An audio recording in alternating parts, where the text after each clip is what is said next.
Hai semua, hari ni Nadia nak tunjukkan cara macam mana nak buat ketam masak cili tom yum yang sedap dan sangat mudah. Jom kita tengok macam mana nak buat. Okey, mula-mula kita akan ambil ketam dan kita akan kopek bahagian kulit dia yang keras dan akan buang bahagian isi dalam ketam ni. Kita akan cuci. Sebab kita buat macam ni untuk pastikan kuah kita tak bau busuk. Kalau macam kita tak pandai masak, nanti kalau kita tak buang, kuah kita akan berbau. Okey, lepas tu kita akan ambil cili kering gemuk dan juga cili kering kerinting. Kita akan gunting, basuh dan kita akan rendam. Tujuan kita pakai cili campuran ni untuk mengelakkan kita punya kuah terlalu pedas. Kalau cili kering kerinting ni, pakai cili kering kerinting je, memang dia agak pedas. Lepas tu pastikan kalau waktu nak basuh cili ni pakai sarung tangan plastik atau apa-apa sarung, sebab nanti kalau tak, tangan kita akan pedih. Okey, lepas tu kita akan rendam sebentar kita punya cili kering dan kita sediakan bahan-bahan untuk menumis. Bahan-bahan ni make sure basuh terlebih dahulu sebelum kita start potong. Okey, mula-mula kita akan ambil cherry tomato dan kita akan belah kepada dua bahagian. Kalau siapa tak suka cherry tomato ini, kita boleh pakai tomato biasa. Kalau tak nak belah pun tak apa. Lepas tu kita akan ambil limau dan kita akan belah dua dan kita akan perah dan tapis air dia. Lepas tu kita akan ambil bawang putih. Kita akan tekan dengan menggunakan pisau. Buang dulu yang hujung dia dan kita akan tekan untuk memudahkan kita kopek kulit bawang putih ni. Bagi Nadia, cara ni lagi senang lah. Tapi kalau ada lagi cara yang senang untuk buat, buat je. Saya akan buang kulit bawang putih ni. Okay, kita tak payah hiris sebab nanti kita akan kisar bawang putih ni. So, kita just tekan, buang kulit dan asingkan ke tepi. Buat sementara waktu. Okay, lepas tu kita akan ambil bawang Holland yang dah dikupas dan juga dibasuh. Dan kita akan belah kepada 4 bahagian.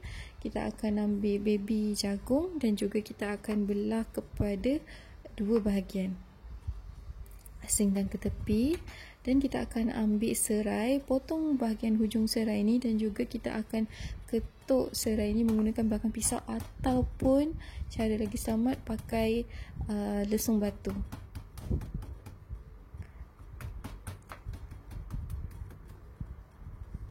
Okay, lepas tu hujung serai ni kita tak nak ambil banyak sangat, kita ambil sikit je, kita akan potong dan buang. Okay, lepas tu kita akan ambil carrot dan kita akan potong kepada 4 bahagian dan kita akan hiris kepada bahagian yang besar-besar.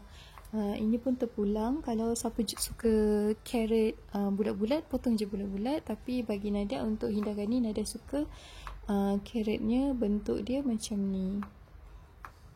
Okay, lepas tu kita akan ambil kubis bunga dan kita akan potong bahagian dahan dia dulu untuk senang asingkan daripada ibu dia ni. So, bila kita dah potong macam ni, kita akan patahkan, asingkan dan kita akan potong kecil-kecil ikut sukalah, macam nak saiz besar ataupun kecil. Okay, lepas tu make sure lepas dah potong ni, cuci bersih kubis bunga ni. Okay, lepas tu kita akan ambil bawang Holland, bawang putih dan juga cili kering yang kita dah rendam ni dan kita akan kisar. Make sure pakai sarung tangannya sebab akan pedih nanti tangan kita. Lepas tu sambal ni kita akan kisar tak terlalu halus tapi tak terlalu kasar. Dia akan dapat tekstur yang macam ni. Okay, bila kita dah dapat ni, kita akan panaskan kuali dengan 1 sendok minyak dan kita akan masukkan serai dan juga cili kering yang baru kita kisar tadi tu. Okay, kita akan masak cili kita sampai dia kering. Bila dia kering, agak sedikit kering, kita akan masukkan air sedikit demi sedikit. Biasanya dia akan ulang 3 kali. Masukkan air dan tumis lagi Masukkan air dan tumis lagi sebanyak 3 kali untuk memastikan cili kita benar-benar masak. Cili ni dia memang kena masak lebih lama sikit daripada masakan biasa, sebab kalau kita masak sekejap nanti cili kita tak masak, kita boleh sakit perut. Okay, bila cili kita dah betul-betul masak, kita akan masukkan setengah sudu paste tom yum. Paste tom yum tak kisah bagi jenama apa-apa, asalkan dia paste tom yum. Okay, lepas tu kita akan gaul dan bagi sebati.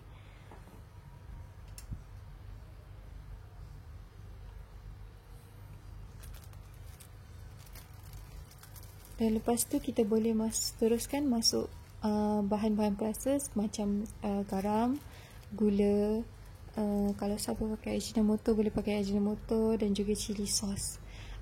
Ini bergantung pada rasa seseorang tu. Kalau siapa suka manis, tambahkan gula dalam 4 sudu, tapi Nadia memang prefer, Nadia recommend memang pakai 4 sudu gula, sebab kalau lauk ni kalau dia macam tak berapa manis, dia tak berapa sedap.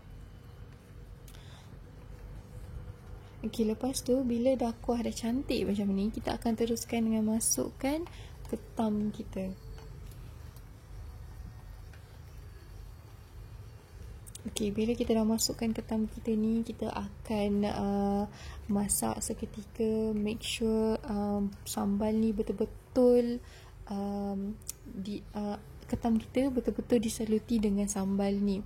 Kalau kita masak sekejap je, nanti kita punya ketam tak masak, ketam kita pun tak berasa sambal ni.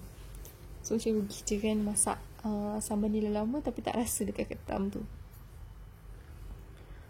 Okey, lepas kita dah puas hati tengok ketam ni semua dah disaluti dengan sambal, kita akan masukkan sayur-sayur kita. Kalau siapa yang tak suka sangat sayur banyak-banyak, boleh kurangkan separuh daripada apa yang Nadia masukkan. Tapi Nadia suka sayur banyak macam ni, dan bila kita dah masukkan sayur ni susah untuk gaul, so boleh pakai 2 sendok untuk senang kita gaul kuah ni. Okey, bila kalau macam tengah-tengah masak lepas tu kita rasa kuah, kalau rasa kurang garam ke kurang manis ke, jangan takut untuk tambah je lagi dan teruskan masak. Okey, bila kita tengok bila kita punya kuah ni pun dah sebati, kita boleh masukkan bahan terakhir, iaitu tomato dan juga daun limau purut. Daun limau purut ni pastikan jangan masukkan awal-awal masakan, sebab nanti kuah kita akan jadi pahit. Ini tips yang Nadia dapat daripada ayah Nadia, sebab dia kalau masak bagian tom yum ni dia memang terror lah. Okay, so sekarang ni kita punya ketam masak cili tom yum dah pun siap dan boleh dihidang. Sedap untuk makan dengan nasi putih panas-panas.